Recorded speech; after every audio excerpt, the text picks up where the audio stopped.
Hey, what's up, guys? Emo Fortune here, coming at you with what's going to be a review of the Dark Side of Dimensions movie, Yu-Gi-Oh! Dark Side of Dimensions. It's going to be a spoiler review, so if you haven't seen it, this video I'm playing, having playing going up on February 5th. I'm filming it on the 4th. I'm not sure. I'm pretty sure this is the last weekend to see it. Although I do think that, although I guess it's might be possible for playing it through Friday since it had 2 week engagement, but by 2 weeks it might have meant like going through 2 weekends. So yeah, I don't know if it's still going to be showing after the 5th. But if not, like supposedly it's supposed to come out on DVD sometime mid-year, both with the Japanese sound and the dubbed sound.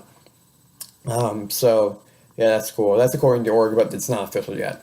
But yeah, anyway, let's talk about the movie. I mean, I got my card, my Obelisk card. I don't know if you can see it that well, but yeah, I got it from the movie.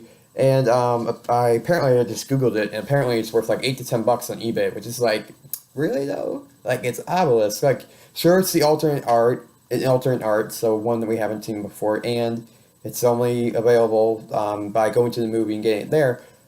But like $8 to $10 though, like I think like five, but like literally, if your ticket is $10 or less, you could potentially go there, get this card with the movie, and then like literally get your money back for your ticket if you sell this online. But anyway, so yeah, let's talk the movie. First of all, straight out the gate, it was awesome. It was amazing. Like, if you're a fan of the original series, you absolutely love it. If you're not a fan of the original series, but a fan of the other series, you'll still enjoy it. But it was like huge fan service, especially those of the original series. And it was just great to hear all the familiar voice actors in the roles again. I thought Agami was a great antagonist, and I was really surprised at how well they fleshed out his backstory. Like, I was not expecting that in the Yu-Gi-Oh movie at all. I haven't seen Bounty on Time, but I know in the original Yu-Gi-Oh movie, they oh, Anubis is a bad guy trying to take over the world. He's going to use Kaiba to help him, and just plop them there. Bounty on Time, I haven't seen it, but I've heard from my friends that Paradox doesn't really have much of a backstory, except that he wants to stop dual monsters. But the Agami says like this huge backstory about how he was being taught by Shadi, and then Shadi was killed, and then now he's out for revenge against humanity, like wiping out all the evil from the universe. So I thought that was cool. What else? Yeah, so I really like the Agami and his backstory and everything. I like the way they handled like a Pharaoh not talking, except for that one scene where he fake duels Kaiba in the simulator, just to like emphasize that he came back, but at the same time he is moved on, like he's done, he's in the spirit world, and that's where he belongs, so that's where he'll stay. I mean, I guess this was an exception because like the Prana or I think it was Plana or whatever, I don't know the exact name, sorry about that, but were very powerful, and like Yugi was about to pass out, so he was like, yeah, no, I gotta step in real quick and save the fish. So he's strong enough to change what the top decker's card is, because he bends fate to his will, and so he draws what he needs and summons it, and wins. But I do like how they didn't have him talk, because it's further emphasizing that like he's gone now, he's done. I did, what else? Okay. I did like how they tied in McCoy in the Rain, and how the Millennium Rain still played a big role in it, especially with when it infused itself with Diva. I keep saying Agami, but I guess his real name is Diva at the end. I'm just curious to see is that especially at the end, the latter half of the movie, not at the beginning, of course, when Zork hadn't been defeated yet. I mean, the latter half of the movie, was that really Zork? Because, he was straight up defeated by the Creator God in the 5th season, so I'm wondering, if the Creator God just, Hokardi, I think, banished him back to the Shadow Realm, and then he was able to come through the rain again, or where it's just darkening to the realm right now. I don't know, but let me know what you guys think in the comments down below. What else? Well, yeah, and so Shadi died, and based on how old Agami was, I'd like to think that that was before. I want to say, yeah. What do you want to say? Before the season 1 timeline. So I'm thinking the time Shadi showed up in the original series were somehow they have that either before Agami's whole experience with him, although I don't think so, or whenever Shai showed up to Yugi, it was just like in some type of spirit form or something. I don't know, but yeah, and what else? What else? Also, like, was the power that the plane of power? I'm sure I'm getting that wrong. I'm sorry, but that power, or whatever. I wonder if that was a power like Shadi referenced in the Capsule Monster series, where after Yugi beat King Alexander there, Shadi's like, this power to control and rule the world is yours if you want it, and Pharaoh's like, no, I think I'll rule just but try to do the best by myself alone. And Shadi's like, that's the mark of a true leader. He's so wise and powerful. He doesn't need the power, and so Shadi didn't give him to him. But I'm wondering if that's the power he's referencing, and I think that could be. But again, I do believe that it's the case. But let me know what you guys think in the comments down below. Again, what else? Writing down all my notes. Yeah, I guess that's just like the overall plot stuff I want to talk about. Overall, it was still an awesome movie for sure. Now let's talk about the duels. The duels were full of plot convenience as per usual for Yu-Gi-Oh! One thing I will say though is that the dimension. I didn't really get the dimensions. I mean, like at first when Kaiba first duel that got me or Diva, and it was like, yeah, I can summon I can summon monsters without sacrificing like the Shaw monsters, and I mean you infuse the soul with them and summon them, and that's fine. But then like every time Diva dueled, like he would like summon 3 monsters during the battle phase and like attack with all of them twice. Attacking twice, that's part of their ability, I think, on the actual cards. But just summoning a bunch of them during the same turn, that seemed a little nuts. Like other than that, his deck the mechanics were fine, but I just didn't really get what Dimension Summoning actually was. Yeah, so that seemed like low key broken. Another card I thought was kind of low key broken was Yugi's Fortress.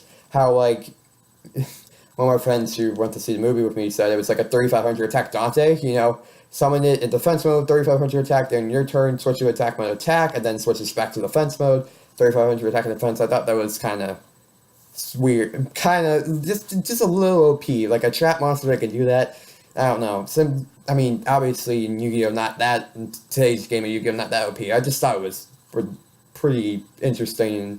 I liked when he pummeled the blue eyes. Like there was a reaction in the theater when it just stood up and went pow. But yeah, so I like that scene. And then the attack loop where Yugi defeated Diva before he got infused with the rain. I thought that was kind of weird. Like I'd have to look again at the specific card and see if that was an actual loop, because I feel like I don't know if Diva's cubic monster was being forced to attack or not. So I don't know about that. So that's something to have to look into. What else? Oh yeah, and then when Kaiba plays Yami and Atem in the simulator, and he draws 3 blue eyes and a poly on the first turn, my brother's like, yeah, 3 blue eyes and poly first turn, stacking. Like, what are the odds of drawing that? Like, seriously, bruh. He didn't use Melody at all. He was just like, yeah, 3 blue eyes and poly straight out the bat. Like, boy. Yeah, that was kind of crazy. It's kind of ridiculous, but hey, whatever. Pretty sure that's everything except the last thing I want to talk about, which is Kaiba. Like, holy shit, did he steal this movie? He was like 20 times the badass he was in the original series itself. He hit all his dialogue was arrogant. He was 100% arrogant. There was no sign of like middle ground in him, like we saw in the series where he do nice things occasionally. Like, he was just straight up arrogant, and some of his one-liners were just hilarious. Like, he stole the movie in my view. Like, it was ridiculous. First of all, he spills a space elevator, which defies physics, but like, he's Kaiba, so he can screw the rules because he has money. And then like all these one-liners. Like, one of the favorites I remember is like when he's dueling Yugi and like Yugi summoning the magician girls. He's like, "Am I fighting fruit?" or something like that. That was hilarious. And then another one was when the Evo guy infused with the rain or whoever is laughing. He's like, his laugh's getting really annoying. Oh man! And then at one point he jumps out the helicopter just straight onto the ground. Jumps off the plane straight on the ground without it landing. It's just like, oh, okay, you're savage, man. Like, damn. Oh man, he was just so good. And also, like, I feel like the movie revolved around Kaiba. So on a more serious note, I guess the movie revolved around Kaiba because it's his exploration for Millennium Puzzle that caused a lot of events that happened to happen. And like the fact that the movie ends with him traveling to a different dimension, presumably the spirit world, to duel Item in one duel that everyone knows he's going to lose. He hasn't, of course, but everyone knows he's going to lose. Like the fact that he went that far, and that the movie concluded with that makes me think like the whole movie is like based around Kaiba and his adventures rather than Yugi.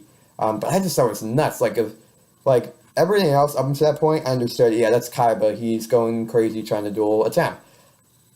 But then he travels to a different dimension which the device had never been tested. There's no guarantee of him coming back. And what's most surprising of all is like he said, Mokuba, you're in charge, which is like, who are you and what have you done with Cell Kaiba? Like, what? Like, yeah, it was just nuts. But anyway, great movie, 10 out of 10 for sure. I will say, if someone who watches it is not a Yu-Gi-Oh fan, it's probably a 4 or 5 out of 10. So there's zero character development, except for Agami / Diva. You have to know pretty much the backstory of everyone else and what's going on. So, and the plot was kind of like just crazy Yu-Gi-Oh shenanigans. So, like 3 like big badass duels at the end. So, yeah, I don't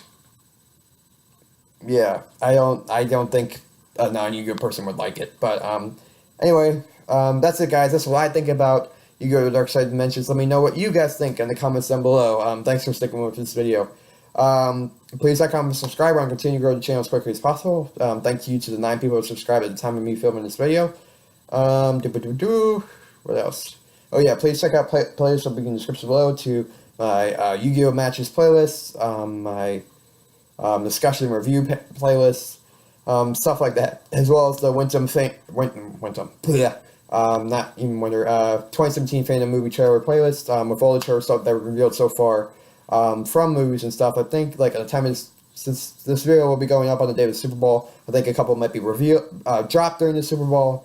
So, yeah, I'll be sure to post those when I get around to it, and add those to the playlist as well. But other than that, thanks for watching, guys. Have a great day, and I'll see you all next time.